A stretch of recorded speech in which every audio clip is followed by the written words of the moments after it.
Hello, and welcome to Mythical Stories. Tonight, we're going on a journey into the realm of fairies, into the hidden world that exists just beyond human sight, where tiny wings shimmer in moonlight and ancient magic whispers through every leaf and flower. But these aren't the mischievous tricksters of cautionary tales. Tonight, we're discovering the gentle side of the fairy folk, the peaceful guardians of nature, the kind beings who tend to flowers and watch over sleeping creatures and create beauty simply because beauty brings joy. Before we dive deeper into this enchanted journey, if you're enjoying these peaceful stories and would like to see more content like this, please consider giving this video a like and subscribing to Mythical Stories. Your support helps us create more relaxing content to help you find peace and rest. Thank you for being here. Now, let's prepare for our journey. Find a comfortable position. Let your body sink into your bed, the way a tired fairy sinks into a soft flower petal at the end of a long night's work. Take a deep breath in through your nose, drawing in air that smells of honeysuckle and lavender and all the sweet scents of a fairy garden, and let it out slowly through your mouth, releasing it like dandelion seeds floating on a gentle breeze. Again, breathe in deeply, filling your lungs with magical air, and release, feeling your shoulders drop, your jaw relax, your whole body softening like moonlight on water. One more time, breathe in, and let everything go, sinking deeper into softness, deeper into peace, deeper into the gentle twilight world where fairies dwell. Perfect. You don't need to do anything but listen. You can close your eyes or keep them gently open, like looking for fairy lights in the dusk. There's nowhere you need to be, nothing you need to remember, nothing you need to understand. Just rest. Just be still. Let's begin our journey through the peaceful world of fairies. We'll start in the flower gardens, where the smallest fairies live, the ones no bigger than your thumb, with wings like butterfly wings and voices like the tinkling of tiny bells. These are the flower fairies, and each one is devoted to a particular type of flower, caring for it, protecting it, helping it bloom. The rose fairy is one of the most beloved. She wears petals as her dress, deep red or soft pink or purest white, depending on which rose is hers to tend. Her wings are translucent, veined like real rose petals, catching the light in the most beautiful way. The rose fairy wakes before dawn, when the garden is still dark and the dew is just beginning to form. She checks each rose on her bush, gently touching each bud, each half-open flower, each bloom in full glory. She whispers to them, encouraging them, telling them they're beautiful, that they're doing well, that their scent is perfect and their petals are arranged just right. Plants respond to kind words. Scientists have proven this. Plants that are spoken to kindly grow better than plants that are ignored or spoken to harshly. The rose fairy has always known this. She's been speaking kindly to roses for longer than humans have been cultivating gardens. Her voice is so soft that human ears can't detect it, but the rose hears. The rose feels the fairy's love and care, and the rose responds by blooming more beautifully, more fragrantly, more perfectly than it would without the fairy's attention. You can imagine the rose fairy now. Imagine her sitting on the edge of a half-open bud, her tiny feet dangling, her wings folded against her back. She's humming softly, a wordless melody that's part lullaby, part love song, part prayer of gratitude for the beauty of roses and the gift of being their caretaker. This is her purpose. This is what she was made for. And she does it with complete contentment, complete peace, complete joy. She doesn't want to be anywhere else or do anything else. She's exactly where she belongs, doing exactly what she's meant to do.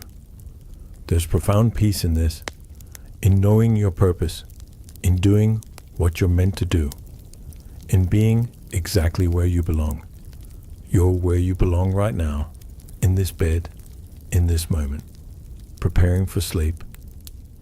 This is what you're meant to be doing right now. This is your purpose in this moment. Just like the rose fairy tending her roses, you're tending to your own need for rest. You're caring for yourself with the same gentleness the fairy shows her flowers. You're giving yourself the gift of peace, of rest, of gentle attention to your own well-being. The rose fairy's work is detailed and careful. She checks each petal for aphids or disease. If she finds an aphid, she doesn't kill it cruelly. She simply encourages it to move to a different plant, one that can spare a few leaves without harm. The fairy understands balance. She knows that every creature needs to eat, needs to live. Her job isn't to destroy, but to maintain harmony, to ensure that her roses stay healthy, while also allowing other creatures their place in the garden. When she finds a petal that's damaged or diseased, she removes it carefully, tenderly, apologizing to the rose for the necessity. She takes the damaged petal and places it at the base of the plant, where it will decompose and return nutrients to the soil. Nothing is wasted. Everything has its place in the cycle.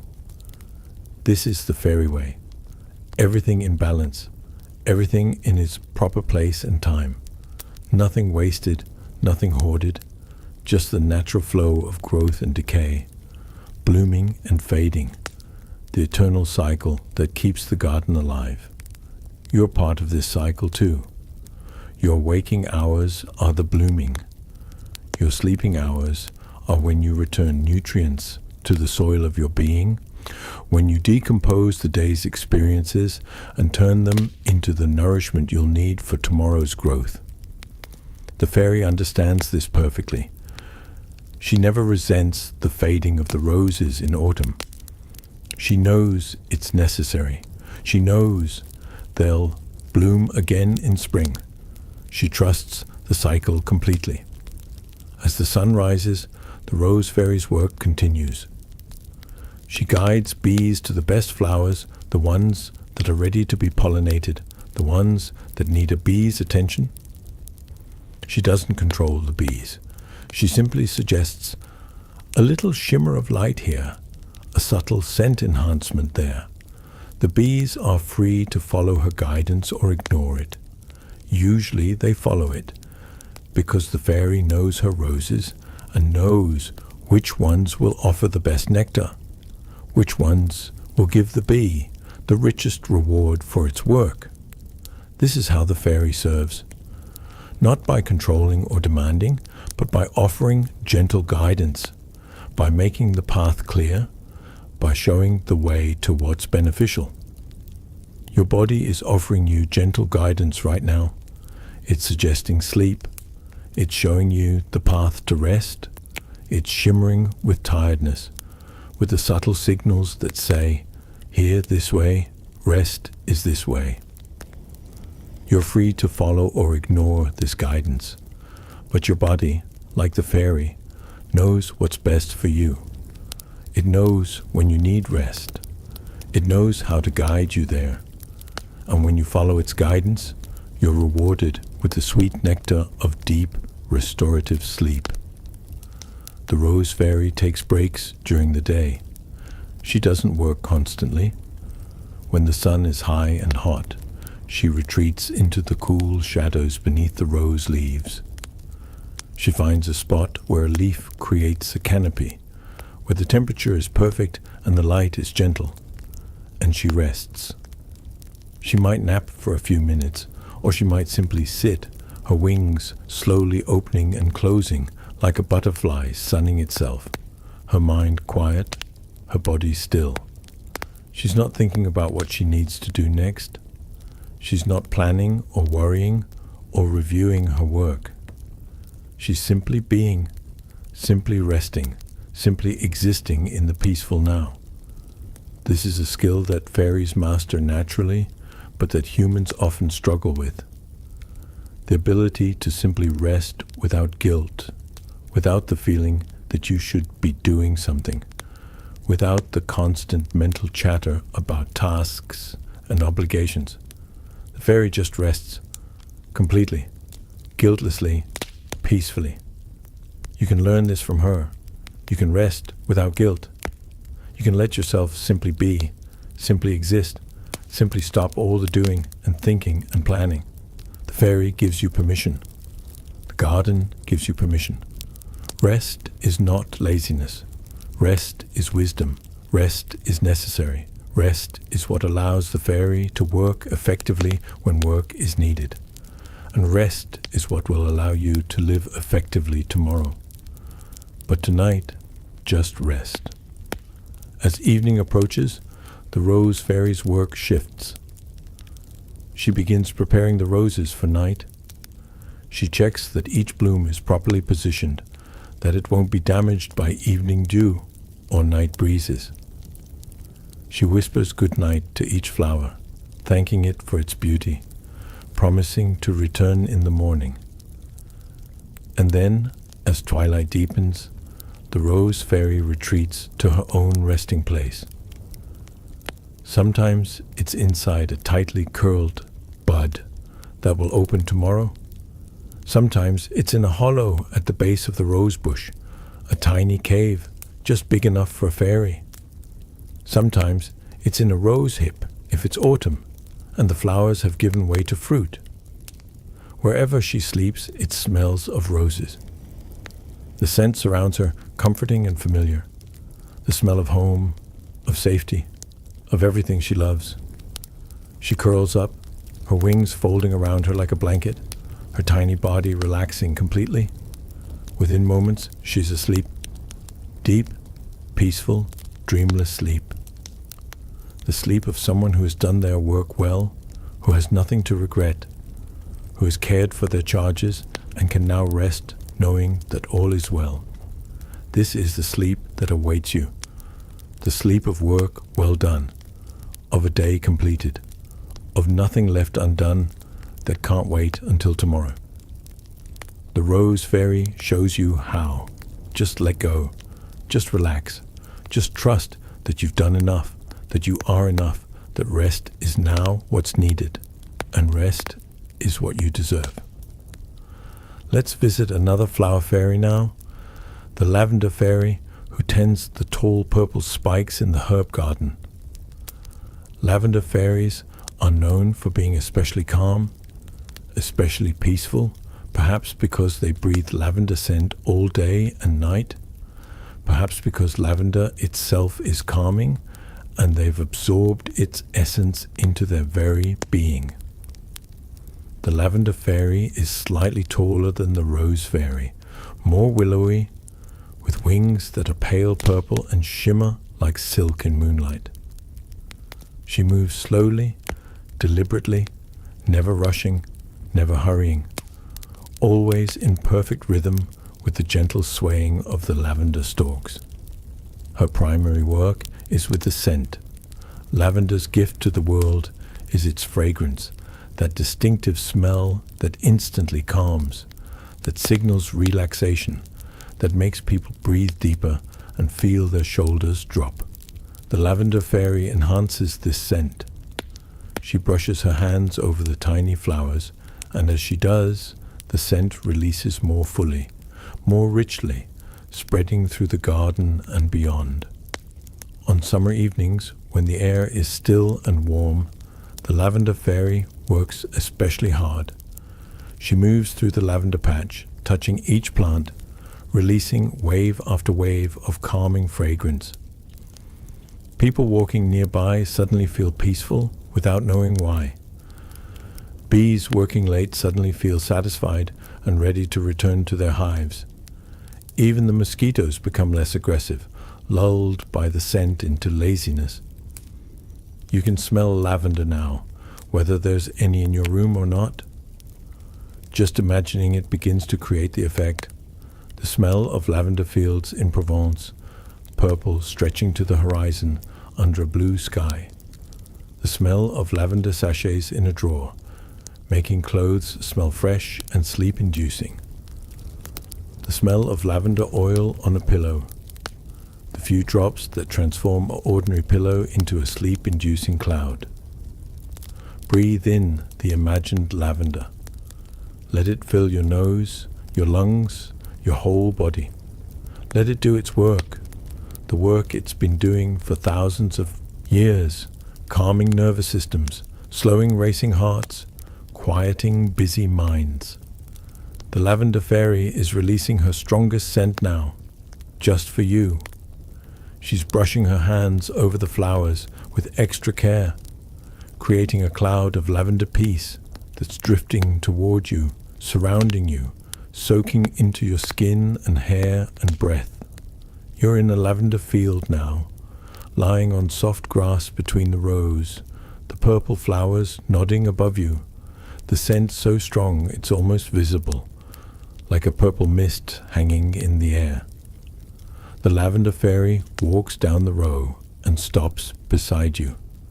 She's no bigger than your hand, but her presence is strong, calming, reassuring. She looks at you with eyes the color of lavender flowers, and in those eyes you see only kindness, only gentleness, only the desire to help you rest. She reaches out a tiny hand and touches your forehead. Her touch is so light you barely feel it, but its effect is immediate. A wave of relaxation spreads from the point she touched, flowing down your face, your neck, your shoulders, your whole body. Tension you didn't even know you were holding releases. Muscles you've been clenching for hours or days or years suddenly let go. Your jaw unclenches, your shoulders drop, your hands open.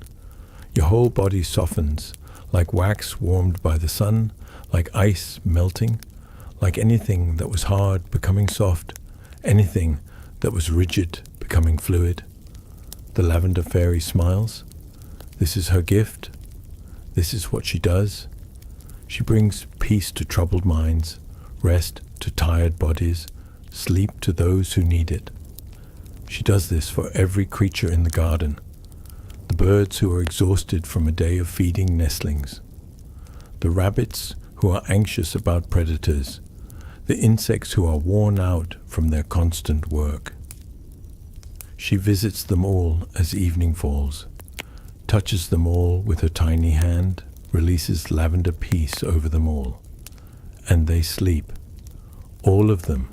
The whole garden sleeps, from the largest creature to the smallest, all of them blessed by the Lavender Fairy's gift of rest.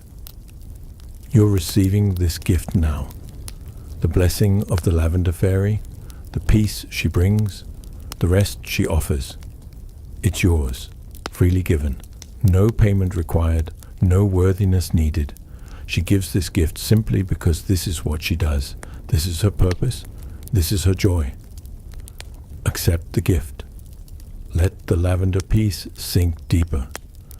Let it spread through your whole body, your whole mind, your whole being.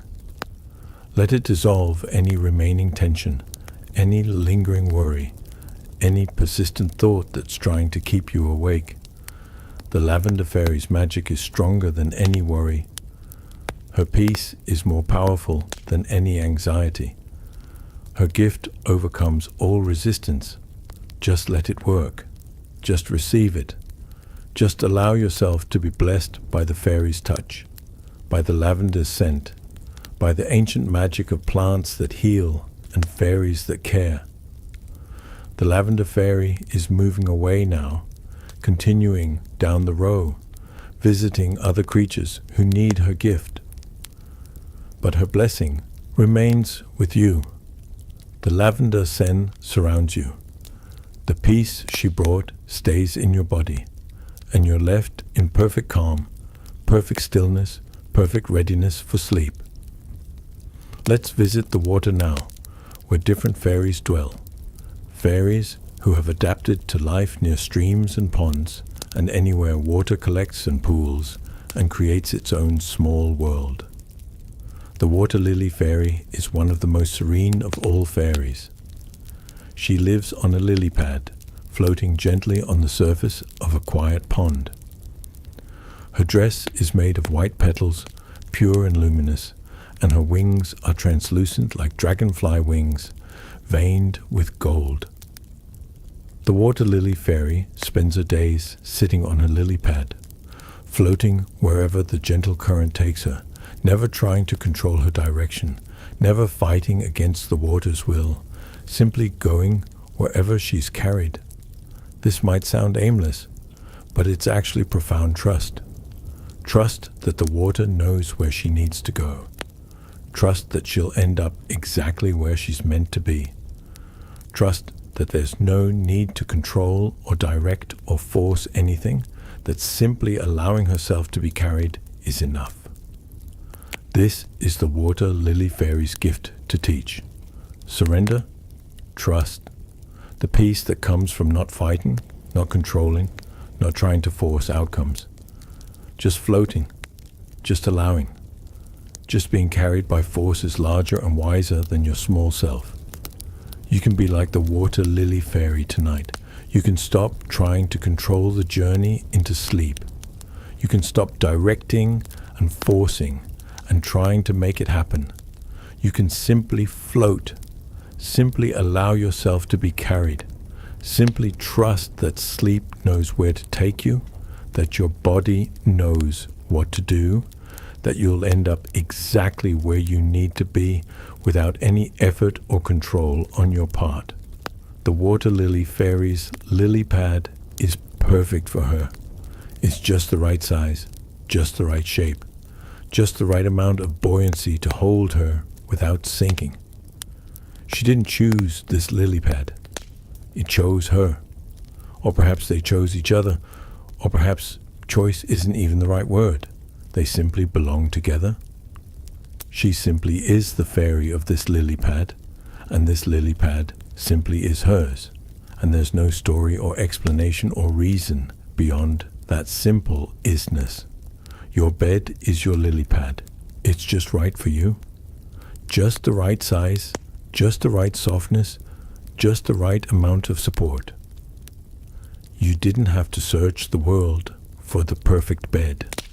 This one is perfect because it's yours, because you're here, because this is where you sleep and rest and dream. The water lily fairy would tell you that perfection isn't about objective standards. It's about belonging, about fit, about the simple rightness of being where you are, on your lily pad, floating on your pond, under your sky. The pond where the water lily fairy lives is perfectly still. There's no wind to create waves, no current to disturb the surface. Just perfect mirror-like stillness, reflecting the sky so perfectly that you can't tell where water ends and air begins. The water lily fairy loves this stillness. She sits on her lily pad with her wings spread wide, absorbing the sun, and she thinks about nothing. Her mind is as still as the pond, not empty, still. There's a difference. An empty mind is nothing. A still mind is everything, just at rest. All thoughts present, but none moving. All feelings available, but none agitating. All awareness active, but none disturbed. This is the mind of the water lily fairy. This is the mind of the pond itself. And this can be your mind, too. Not empty. You don't need to eliminate thoughts or suppress feelings. Just still. Just let everything settle. Just allow your mind to become like the surface of the pond, reflecting everything but disturbed by nothing, aware of everything but agitated by nothing. The water lily fairy sits so still that dragonflies land on her, mistaking her for part of the flower. Birds fly past without noticing her. Fish swim beneath her lily pad without any sense that something magical is directly above them. She's so still that she becomes invisible, not because she's trying to hide, but because stillness itself is a kind of invisibility in a world that only notices movement. You're becoming invisible too, not literally, but in another sense. As you become still, as you stop moving and thinking and doing, you fade from the world's notice. You stop being a person with responsibilities and roles and identities. You become just presence, just awareness, just the still point at the center of everything. This is a profound rest, to stop being someone, to just be. The water lily fairy knows this rest intimately. She enters it every evening as the sun sets and the pond grows dark. She becomes even more still than during the day, if that's possible. She closes her eyes, her breathing slows to almost nothing, and she enters a state that's deeper than sleep, quieter than meditation, more profound than any human rest. She touches the source, the stillness beneath all movement, the silence beneath all sound, the peace beneath all experience, and she rests there all night long, floating on her lily pad, held by the water, blessed by the darkness. You're approaching this same rest, this same stillness, this same profound peace. The water lily fairy is inviting you to her pond, to float on your own lily pad, to feel the water holding you perfectly, supporting you completely, allowing you to rest without any effort, without any doing, without any need to hold yourself up or keep yourself afloat. The water does that. The lily pad does that. You just rest, just exist, just float, just be held. As dawn approaches, the water lily fairy wakes slowly, gently, without any jarring transition from sleep to waking. She simply becomes gradually more aware, more present, more engaged with the world around her. Her eyes open slowly. She notices the pre-dawn light. She hears the first bird calls. She feels the slight temperature change as night gives way to day. But she doesn't rush. She doesn't jump up and start working. She simply continues to be still, to be present, to be aware, now awake but carrying the peace of sleep with her, not losing it just because consciousness has returned.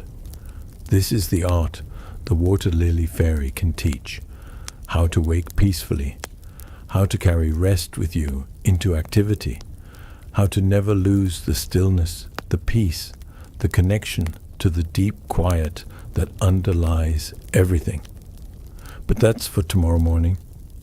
Tonight, you're only concerned with entering that peace, not with maintaining it. Tonight, you're learning to be still, to float, to trust the water to hold you.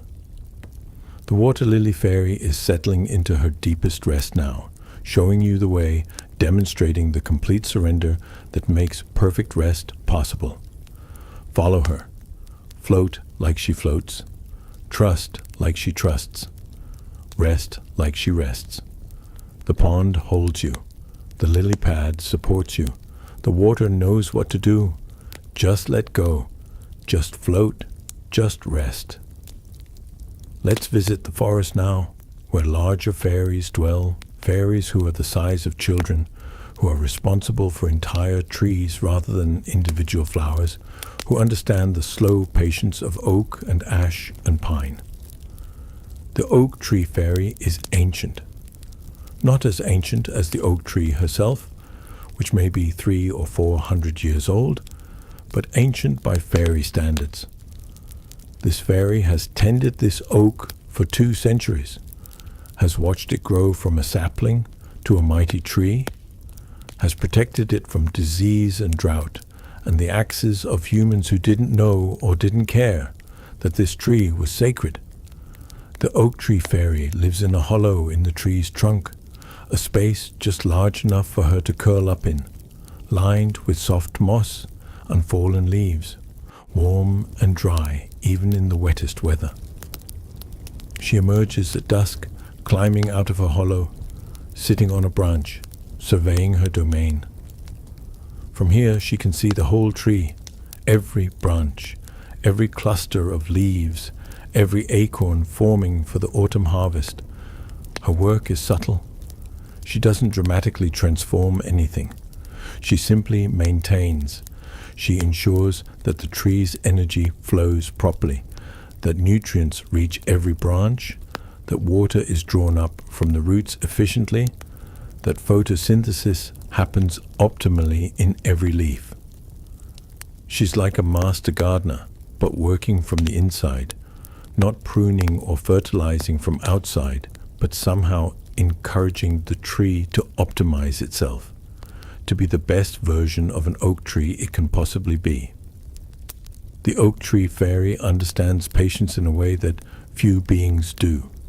Trees operate on a different time scale than most living things. They grow slowly, they change slowly, they live slowly. What seems like inaction to a human is actually vibrant activity to a tree, just happening so slowly that we can't perceive it. The fairy has learned to match her sense of time to the tree's sense of time. She doesn't rush, she doesn't hurry. She knows that the oak will grow exactly as fast as it's meant to grow, will produce exactly the acorns it's meant to produce, will live exactly as long as it's meant to live. Her job is not to speed anything up or force anything. Her job is simply to help what wants to happen, to remove obstacles rather than push progress, to create conditions for flourishing rather than forcing flourishing to occur. This is a wisdom you can apply to your own rest. You can't force sleep. You can only create conditions for it. You can remove obstacles to it. You can help what wants to happen, happen. The oak tree fairy would tell you that sleep is natural. It wants to happen. It's trying to happen right now. Your job is not to make it happen, but to stop preventing it from happening. To remove the obstacles, to create the conditions, and then to wait with the patience of an oak, knowing that what wants to happen will happen in its own time. The oak tree fairy's favorite time is midnight, when the forest is at its darkest and quietest, when diurnal creatures are deep in sleep and nocturnal creatures have finished their hunting and are settling down, when even the wind seems to pause and rest. At midnight, the oak tree fairy climbs to the highest branch she can safely reach. She sits there, surrounded by leaves, embraced by branches, held by the tree she tends, and she listens, not to external sounds, to the tree itself. The oak tree breathes. Did you know that? Not with lungs, but through its leaves and bark. It takes in carbon dioxide and releases oxygen. It draws water from soil and releases it as vapor through its leaves. It's constantly breathing, constantly exchanging with the world, constantly in conversation with the air and soil and sun. The oak tree fairy listens to this breathing. She feels it. She synchronizes her own breathing with the tree's breathing, and in this synchronization, she becomes more tree and less fairy, more rooted and less individual, more part of the forest and less separate from it. This is a kind of meditation, a communion, a way of being that dissolves the boundaries between self and other, between the one who tends and the one who is tended, between the fairy and the tree. You can experience this same communion with your bed, with your room, with the night itself. You can synchronize your breathing with the breathing of the house, which creaks and settles and has its own slow respiration. You can dissolve the boundary between yourself and your surroundings. becoming less separate, less alone, more part of everything. The oak tree fairy knows that separation is an illusion. She knows that she and the tree are not two things, but one system. The tree needs her attention and care. She needs the tree's shelter and purpose. They're interdependent, inseparable. Two expressions of one life. You and sleep are like this. You need sleep to function, to heal, to live. Sleep needs you to stop resisting, to create the conditions, to allow it to happen. You're not separate from sleep. You're part of the same system. The boundary between waking and sleeping is not a wall, but a gradient, a gentle transition, a threshold that you're crossing right now without even noticing exactly when you cross it. The oak tree fairy watches over this crossing. She knows about thresholds. She lives in one. The hollow in the tree is neither fully inside nor fully outside. It's a liminal space, a between place, perfect for a being whose job is to mediate between the tree and the forest, between the individual and the whole, between what is and what wants to be. You're in a liminal space too, between waking and sleeping, between today and tomorrow, between consciousness and unconsciousness. The oak tree fairy meets you here in this threshold space. She recognizes you as a fellow traveler in the between places, and she offers you the gift she gives to all threshold travelers: safe passage, protection during vulnerability, the assurance that crossing from one state to another is safe, is natural, is guided by ancient wisdom that knows exactly what it's doing. Accept her gift, accept her protection. You're safe in this threshold, you're protected during this crossing. The oak tree fairy watches over all who pass from waking to sleeping under the boughs of her tree. And tonight, you're under her boughs. Tonight, you're protected by her care. Tonight, you can cross the threshold, knowing that you're watched over, that the passage is safe, that you'll arrive in sleep gently, peacefully, perfectly. The oak tree fairy is very still now, sitting on her high branch, her breathing synchronized with the tree's breathing, her awareness expanded to encompass the whole tree, the whole clearing, the whole forest. She's not gone. She's just become more diffuse, more present everywhere, rather than concentrated in one spot. This is what happens as you fall asleep. Your sense of self diffuses. You stop being concentrated in one point of awareness and start being present everywhere, nowhere, everywhere, and nowhere at once. This is not loss of self. This is expansion of self. This is becoming more, not less. The oak tree fairy knows this. And now, so do you. Let's visit one more type of fairy before we rest. The house fairies, the brownies and hobs and household spirits who have chosen to live near humans to help with domestic tasks, to watch over homes and the families who live in them. The house fairy is small, even by fairy standards, no taller than a teacup, with practical clothes made of scraps of fabric, with quick hands and bright eyes and a busy nature. During the day, the house fairy stays hidden. She lives behind the walls, or under the floorboards, or in the space between the ceiling of one floor and the floor of the next. She sleeps while the household is active, curled up in a nest of lint and spider silk and soft things she's collected over the years. But at night, when the house grows quiet and the humans go to bed, the house fairy emerges. She has work to do, not big, dramatic work. Small things, the kind of things humans do that keep a house running, but that are so small and constant that they barely notice doing them. The house fairy straightens things. She pushes in chairs that were left pulled out. She closes cabinet doors that were left ajar. She picks up crumbs that fell during dinner. She aligns shoes that were kicked off haphazardly. She doesn't do this because she's obsessive or because she's judging the humans. She does it because she loves order, loves beauty, loves the feeling of things being in their right places. And she loves the family whose home this is, even though they don't know she exists, even though they'll never thank her for her work, even though they probably attribute her efforts to each other, thinking, "Oh, I must have pushed that chair in before bed, though I don't remember doing it." The house fairy doesn't mind the lack of recognition. She's not doing this for praise.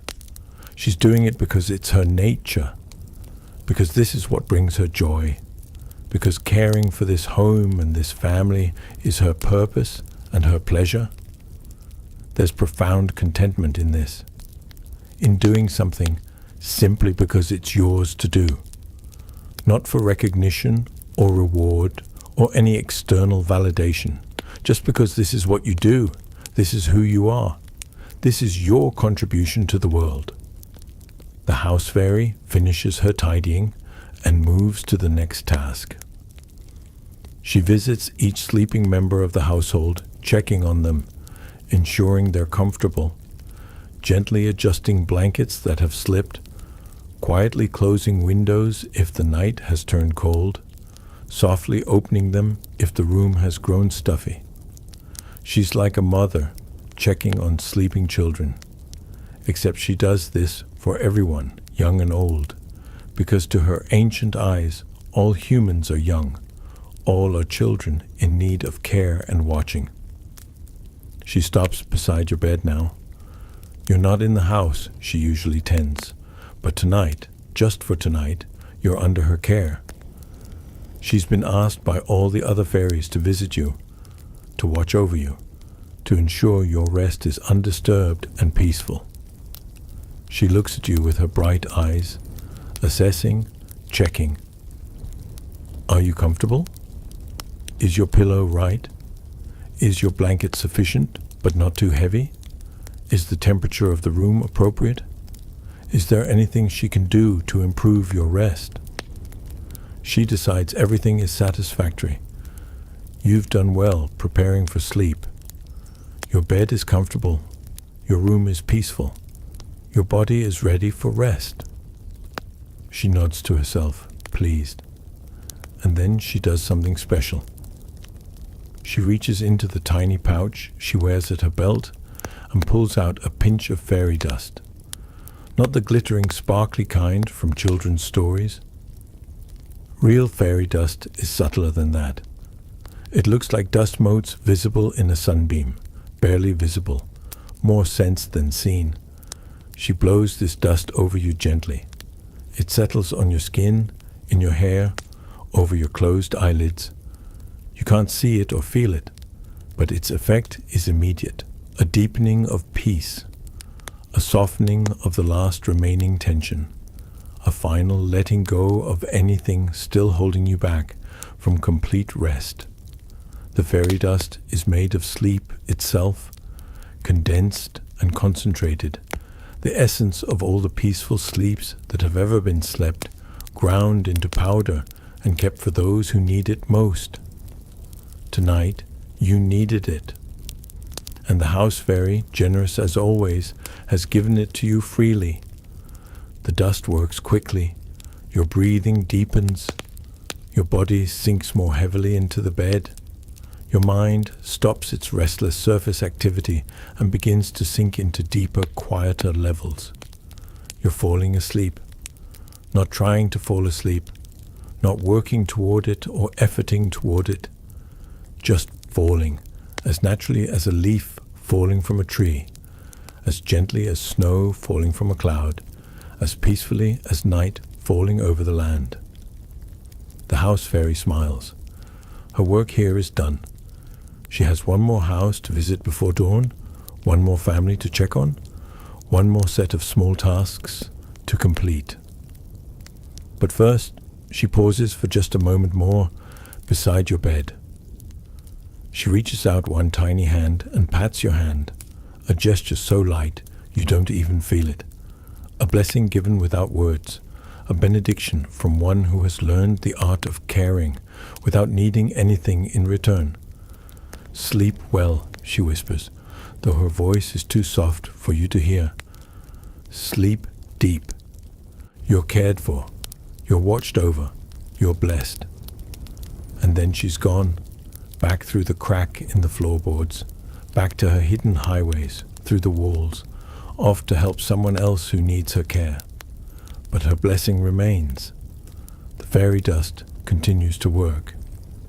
And you continue to sink deeper and deeper into the peaceful sleep that all the fairies have been preparing for you, guiding you toward, blessing you with. We've visited many fairies tonight. The Rose Fairy, with her love and care for each individual bloom. The Lavender Fairy, with her gift of calming scent. The Water Lily Fairy, with her teaching of surrender and trust. The Oak Tree Fairy, with her patience and her understanding of slow time. The House Fairy, with her quiet service and her blessing of fairy dust. Each one has brought you a gift. Each one has shared her wisdom. Each one has helped prepare you for this moment, this crossing, this threshold between waking and sleeping. And now, all the fairies are gathering. Not physically. They're still in their places, tending their flowers and trees and homes. But in spirit, in intention, in the magical web that connects all fairy folk, they're gathering around you, creating a circle of protection, a boundary of blessing, a sacred space where your rest will be undisturbed, where your sleep will be deep, where your dreams will be gentle and healing.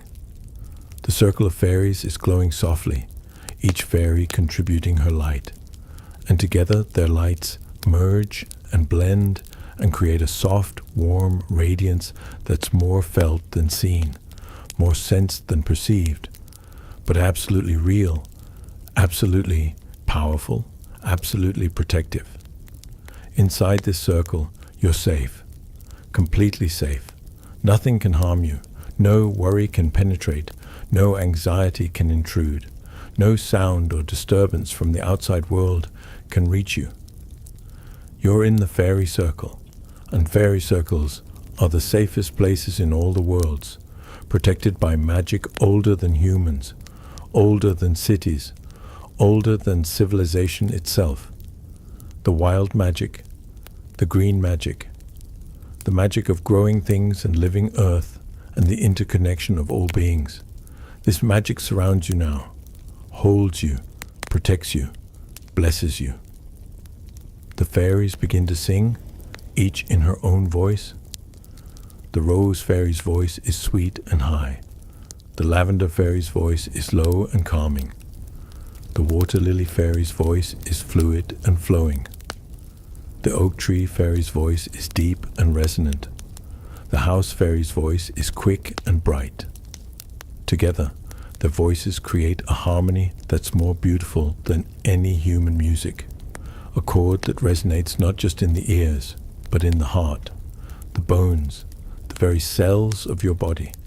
This is the fairy lullaby, the song they sing to all who need rest, to tired bees and exhausted birds, to saplings struggling to grow and old trees preparing to die, to worried humans and frightened animals, to anyone and anything that needs the blessing of peaceful sleep. They're singing it for you now.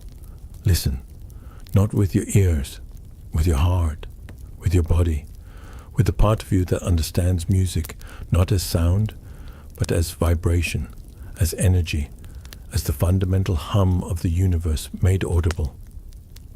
The lullaby has no words. It doesn't need words. It speaks directly to the part of you that's older than language, the part that knew how to sleep before you learned to talk, before you learned to think, before you became the complex person you are now. It speaks to the animal self, the child self, the ancient self that's as old as life on earth. And that self understands. That self responds. That self begins to relax in a way your conscious mind never could, begins to let go of things your thoughts could never release, begins to trust in a way that thought makes impossible. The fairy lullaby is working its magic. You're sinking deeper, letting go more completely, surrendering more fully. The fairies are guiding you down, down, down into the deep places where sleep lives. Down past thought, down past sensation, down past anything you can name or identify or hold onto. Down into the wordless, thoughtless, sensationless place where only being remains. Only existence, only the basic fact of aliveness without any of the complexities that usually come with it. The fairies know this place well. They visit it often. It's where they go to renew themselves, to remember what they are beneath all the doing and tending and caring. It's the source, the wellspring, the place where all magic comes from. And they're taking you there now. Not forever. Just for the night. Just for the time you need to rest and restore and remember who you are beneath everything you do and think and worry about. The fairy lullaby is fading now, not stopping, just fading, growing softer and softer, more and more distant. Not because the fairies are leaving. They're still here, still holding the circle, still protecting your rest. But the lullaby is fading because you're sinking below the level where sound exists. You're going so deep that sound can't reach you. Only silence. Only the profound, complete, absolute silence of the deepest rest. The fairies smile as they watch you sink. They've done this many times before, guided many beings into deep rest. But it never gets old. They never tire of it. Because each time is unique. Each being rests in their own way. And watching that rest, witnessing that surrender, seeing that peace, this is one of the great joys of fairy life. They stay with you a while longer, maintaining the circle, holding the space. And then, one by one, as you sink beyond the reach of even their awareness, they begin to slip away. Back to their roses and lavender fields, back to their lily pads and oak trees, back to their hidden places in human homes, back to their work and their lives and their own rhythms. But before they go completely, each one leaves a final blessing, a wish, a hope, a piece of magic to carry you through the night. The rose fairy wishes you beauty in your dreams, visions of lovely things, experiences of peace and color, and the simple pleasure of seeing something that delights the eye and heart. The lavender fairy wishes you deep calm, a nervous system that rests completely, a mind that stops its constant activity and simply is, simply exists in peaceful stillness. The water lily fairy wishes you trust, the ability to surrender fully, the confidence that you'll be carried safely through the night and wake refreshed, without needing to control or direct or manage anything. The oak tree fairy wishes you patience with yourself, forgiveness for not being perfect, understanding that rest is not a luxury, but a necessity, that you deserve this sleep, that you don't need to earn it or justify it. The house fairy wishes you comfort, a body that rests without pain or discomfort, a bed that feels perfectly right, a room that supports your rest in every way.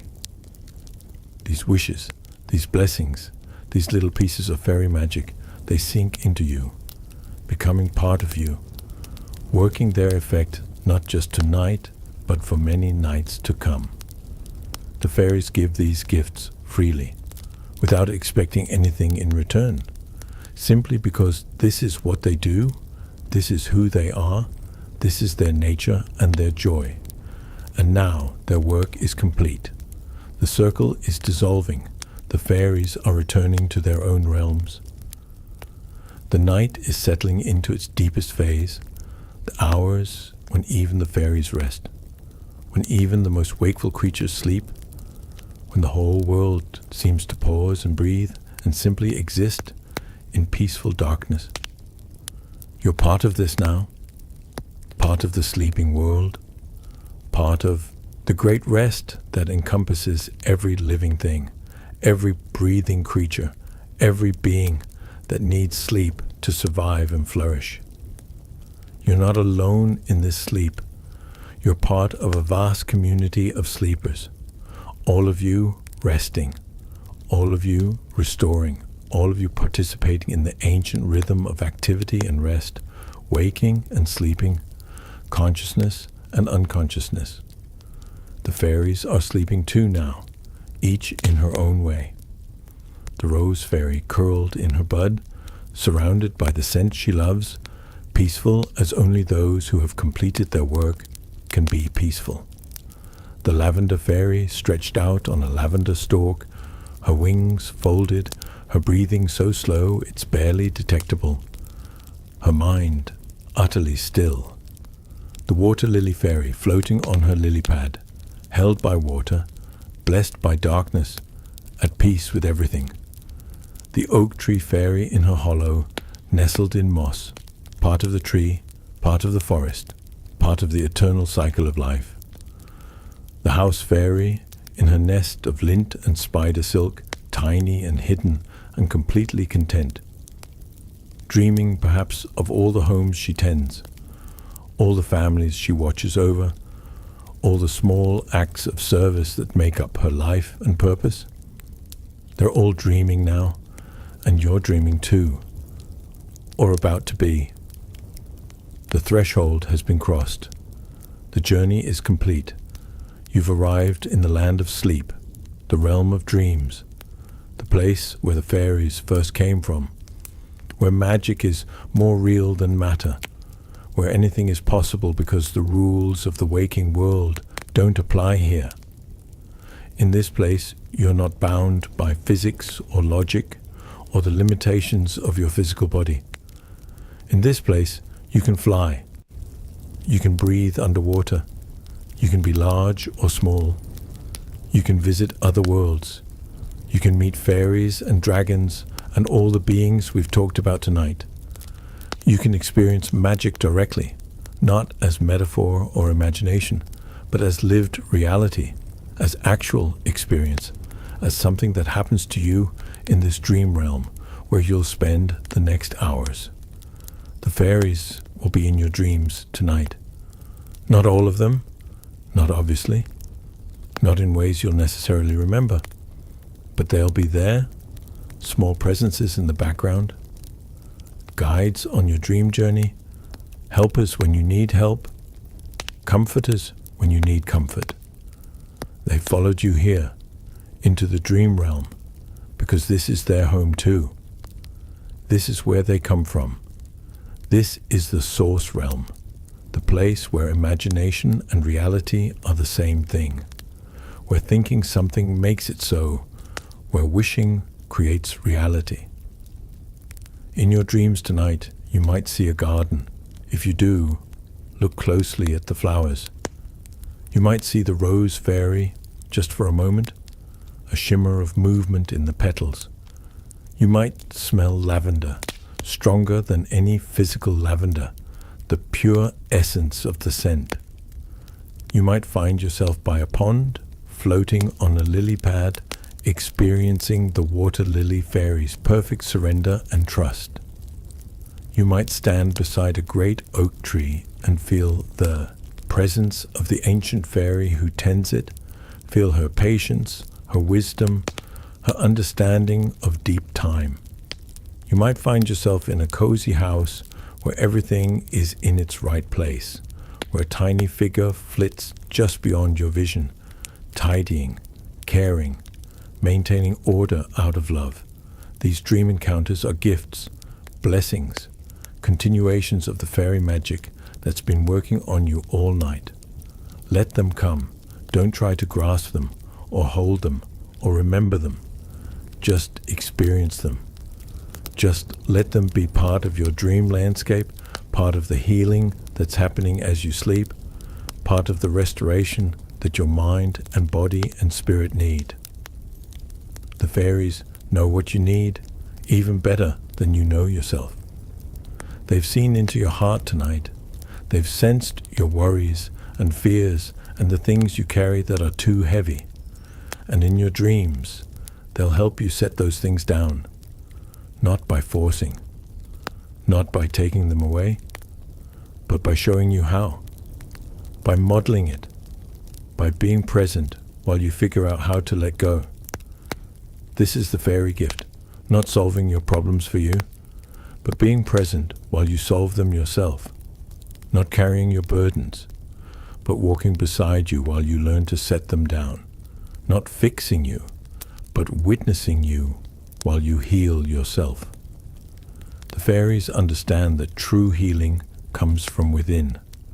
They can't do it for you, but they can create the conditions where it becomes possible. They can hold space, they can offer blessing, they can sing lullabies and blow fairy dust and form protective circles. They can do all of this, and they have, for you, tonight. And the result is this deep rest, this profound peace, this complete surrender to sleep. This is their gift to you, and your gift to them, though you don't know it, is your trust, your willingness to receive, your opening to magic, to help, to the possibility that you're not alone, that you're watched over, that you're cared for by beings you can't see, but who are real nonetheless, who are present nonetheless, who are here right now, witnessing your rest, blessing your sleep, holding space for your healing. The night is deep now, the darkest hour, the time when the veil between worlds is thinnest, when fairy folk can cross most easily into the human world, when magic is most potent, when transformations happen most readily. You're in this deep night now, in the heart of darkness, in the most powerful moment of the sleep cycle, when your body does its deepest healing, when your mind processes its deepest material, when your spirit touches something beyond ordinary consciousness, beyond normal awareness, beyond anything that can be named or described or held in thought. This is the mystery, the sacred darkness, the fertile void where new things are born and old things die, and transformation happens in ways that can never be explained or understood, only experienced. The fairies guard this mystery. They protect it. They maintain the boundaries that keep it sacred. They ensure that this space remains available, that this healing remains possible, that this transformation continues to happen night after night, person after person, dream after dream. They're doing this for you right now, guarding your descent into mystery, protecting your vulnerability, ensuring that this sacred space remains unviolated, that your healing can proceed, that your transformation can unfold in its own way, at its own pace, according to its own wisdom. And in the morning, when you wake, you won't remember most of this. You won't remember the fairies or their songs or the circle they formed or the blessings they gave. You'll just feel rested, peaceful, somehow renewed, and you'll attribute this to good sleep without knowing what made it good, what magic worked on you in the night, what beings watched over you and cared for you and helped you rest so deeply.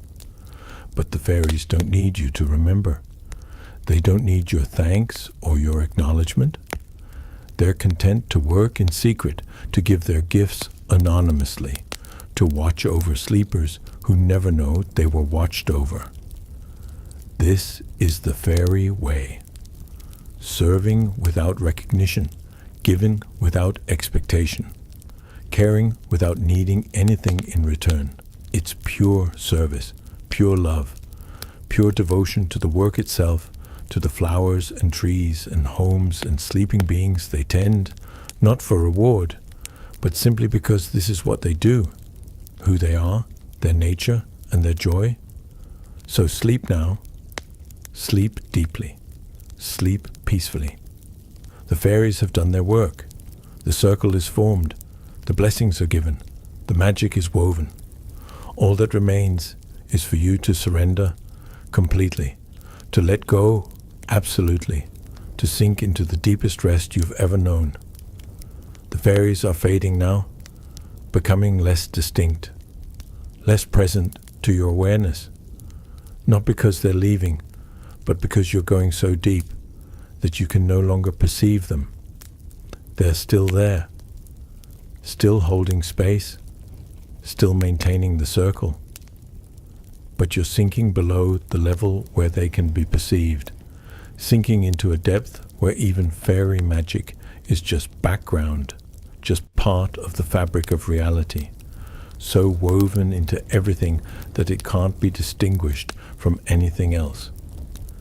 This is the deepest sleep, the most profound rest, the place where healing happens in ways that can never be measured or proven or explained, the place where you're restored, not just physically, but spiritually, where you remember who you are beneath all the doing and achieving and performing, where you touch the essence of yourself, the part that was there before you were born and will remain after you die, the eternal you that's not changed by circumstances or time or anything that happens in the temporary world of form.